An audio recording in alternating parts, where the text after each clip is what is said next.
All right, can't say that I'm gonna do this every day, but we are gonna be trying to do this pretty often. This is my home studio.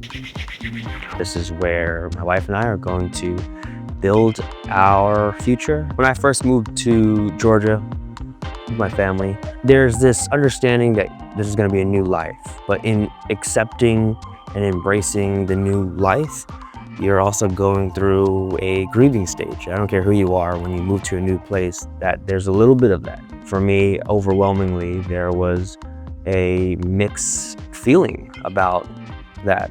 And I just needed space and time to think and to be. Whenever I go through something in life, gotta figure something out personally, professionally, mentally, physically, spiritually, just whenever I'm working through things, I always come back to what I call my so-so, which is session on session on session on session. And for me, that's this space and time where I just get to keep it real with myself, get to put my frustration and my anger, my anxiety, and just direct it into creativity. I always come back to that space. I always come back to a space of solitude where I can just figure things out. I can work through it. And for me, I've been doing that since I was a kid through breaking.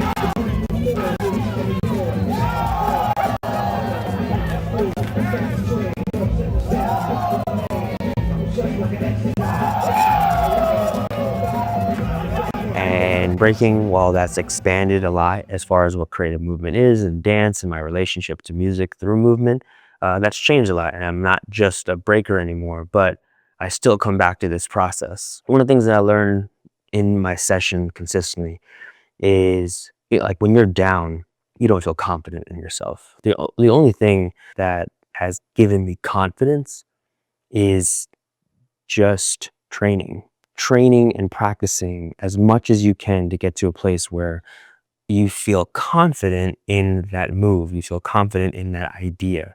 And that process applies through everything. The only way really to address a confidence issue is not trying to get yourself to believe anything. It's just waking up and doing the work. This is not a hustle culture rant. The reality of feeling good about something is knowing that you put in the work for it. I mean, relationship with self, relationship with other people, relationship with crafts, relationship with professions. The only way you feel confident in what it is that you are in relationship with is just showing up every day, putting effort and attention towards it. And the more that you do, the more confident you feel about it.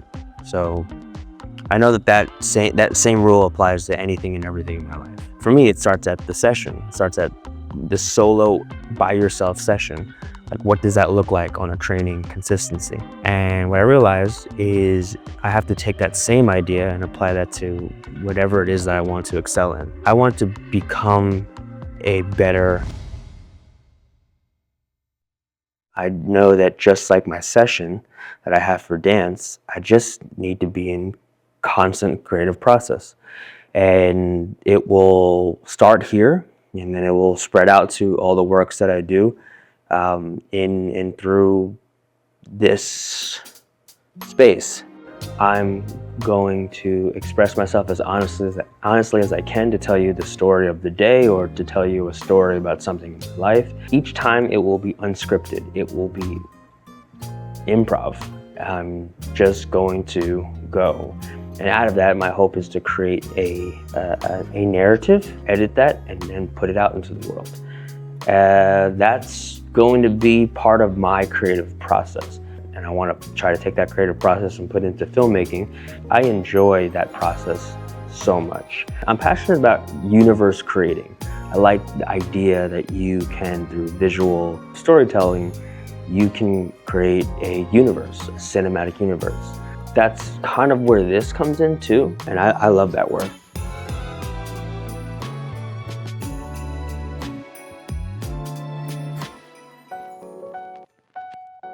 I don't think I'm going to make daily content.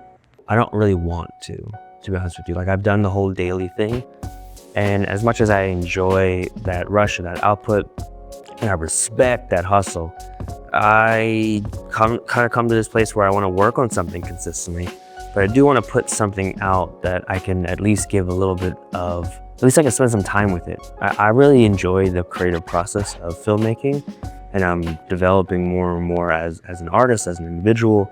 But what I've come to learn is that with the fast pace of creativity today in the creators world, there's this part where you don't really get to spend time in the very creative process that stops time. The idea of AI models or technology, and this is not me hating on AI, this is just where I stand with it, because I use AI in a lot of different parts of my workflow. For me, as an artist, I enjoy the creative process. So I want to make sure that I have a profession that allows me to be in that time and space and be present.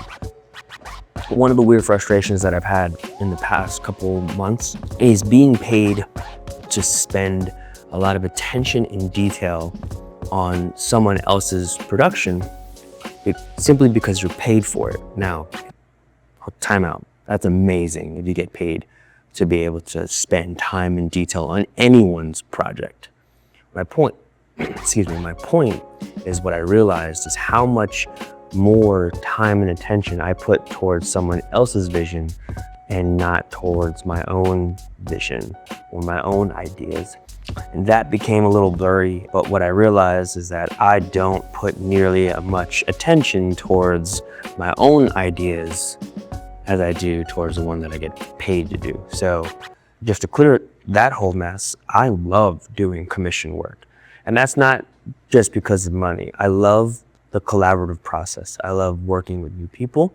I love getting to know different programs and organizations and different leaders, different artists, commission work versus my own work. And that's not to say that I don't want to do that. I like doing it. That is not just my job, it's something that I enjoy doing. Now, on the other side, I need to take that same work ethic and put it towards my own stuff. So this is the beginning stage of that. Yo, these things are crazy. Look at this. Sorry, my studio is a mess right now. It's gonna make a louder noise. Hold on. Because it's my... Oh my gosh. I could be anywhere and just like magnet it. And then, no, dude, these things are so good, but also absolutely ridiculous. Why would you carry this around with you? You psychopath.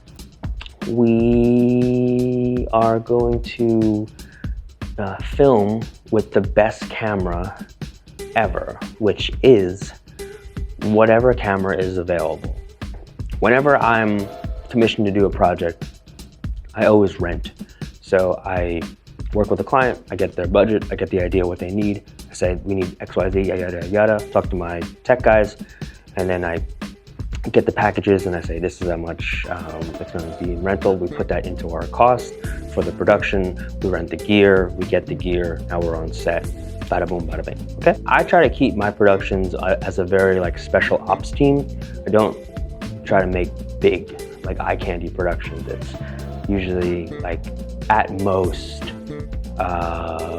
6, 7 of us, and that's just how I like to run things. So my production company, Shade Life Company, I work with different professionals, and we come together as a group to work on productions.